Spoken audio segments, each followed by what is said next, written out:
Okay, so we are getting ready for a change here. It's new bike day, but we have to say goodbye to something. And we've picked this bike, a 2016 Moto Guzzi Eldorado, which I bought new in 2017 as a leftover.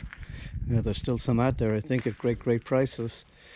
Nothing bad to say against the bike.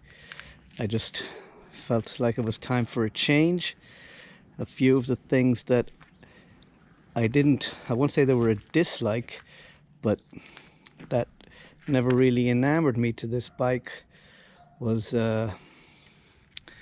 one, the handlebar position.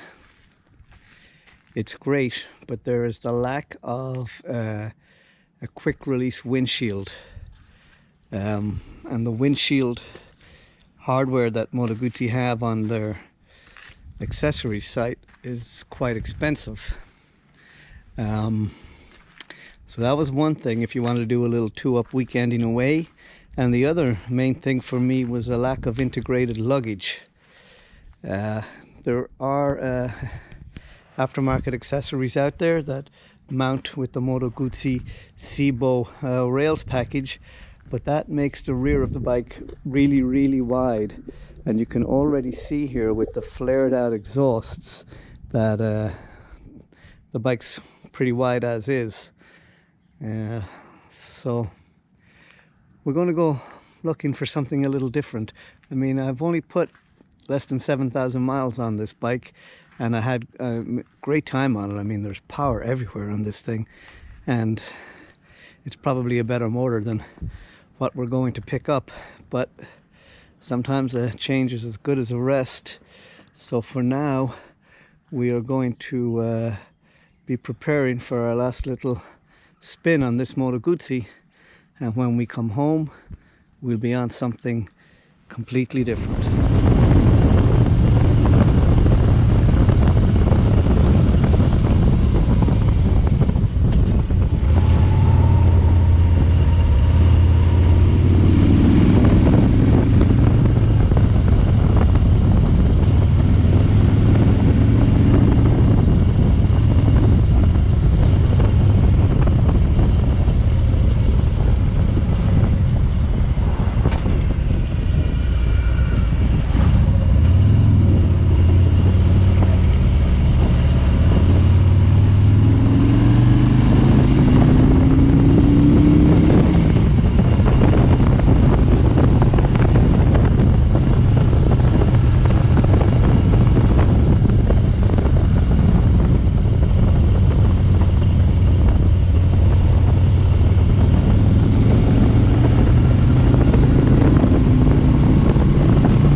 Okay, so you don't have to be a genius if you've just seen the little video of my ride that we posted, my ride home from Woodstock Harley Davidson. That the change I made was from the Moto Guzzi Eldorado to a 2021 Road King with the 107 motor. The last time I had a Road King was 2002. It was an old twin cam 88 carbureted. I put 40,000 miles on that bike, rode it from New York to California and back, and all down through the southern states into Florida, and I really liked it.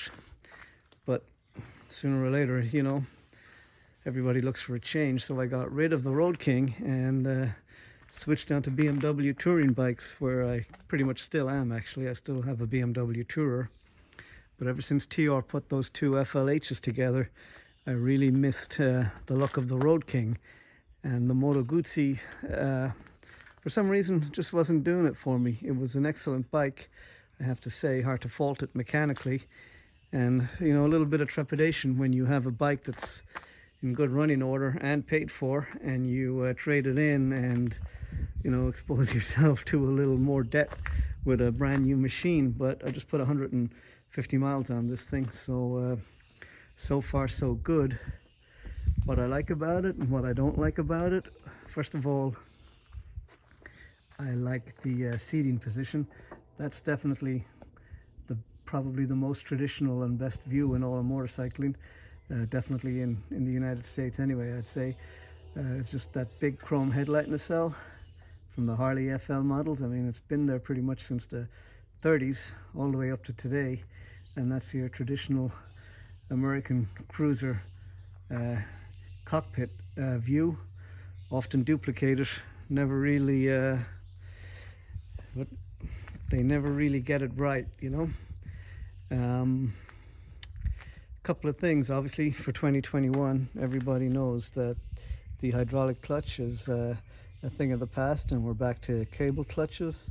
The motor company can give whatever excuses they want, but there's no doubt that this is a cost-cutting measure, and personally I prefer the hydraulic clutch to the cable. And I didn't know this until I picked up the bike, but apparently it's been around for a few years. The old traditional heel toe shifter is now just a toe shifter. I mean, and that's just plain cheap. There's no way that was done for any other reason than just to save a couple of dollars. But to me, it's ridiculous. But on the other hand, when it comes to Harley Davidson, and something they've always beaten their other cruiser competitors in, is the fit and finish of motorcycles. I mean, their chrome is fantastic, and their paint too, I think. With the exception of maybe Indian, but I don't really like the Indian colors. But I think the Harley paint is outstanding. I also really like the wheels. These are really good looking wheels. I don't know if I can give you a close-up view of the spokes there. They remind me a little bit of the 16 mags that are on the old FL. And my last Road King in 2002, it had spoke mags as well, but they weren't pretty, and I changed them. At some point pretty soon into our get-together. The other thing about these bikes is the integrated luggage. I mean, it's definitely the best looking luggage in luggage setup in any of the baggers. You can see there, like the fit and finish, and the compatibility is just seamless, as it should be, you know, when you're paying the kind of money that these things cost. Overall, so far so good. Very happy. Got to do a side-by-side to the old FL when I get that up here, up to the mountains. One other thing that I will comment on, or two more quick comments to make, is the seat. Fine seat to sit on, but every bike I've had since my last Road King, that's 3 BMWs, 2 Moto Guzzis, a Ducati, other like bikes that I purchased new. The seat came off with the ignition key, one shot. This thing is screwed in at the back on both sides, I believe, and it's also got this strap holding it in. I mean, it's just not very user-friendly when you want to do a quick change. You know, that's what kind of head is that? I can't really see with the sun. Is that an Allen or a Torx? And down here it looks like it's different size and different head. I mean, that just kind of boggles the mind. And also there's no like a USB charging port. I know it may not fit with some people's idea of a traditional motorcycle, but in this day and age, I mean, it's pretty much standard in every other motorcycle you can buy out there, I think, you know, past a certain price point anyway. And there's no USB port located anywhere on this bike if you wanted to charge your phone or whatever on the run. But overall, I mean, I had a great ride on it. The weather up here is just spectacular. It's in the 50s, but there isn't a breath of wind, and for the big air-cooled motors, absolutely perfect conditions. And look at the size of this motor, and look at the size of those cooling fins. I expected to have a kind of a more vibrationary ride, if that's the right word, than I did on a Moto Guzzi, but I think this bike was actually smoother for some reason. I mean, I know the Moto Guzzi rocks side to side a little bit at idle, but it was really, really smooth once you got going, and I didn't think this bike was going to beat it, but it pretty much did.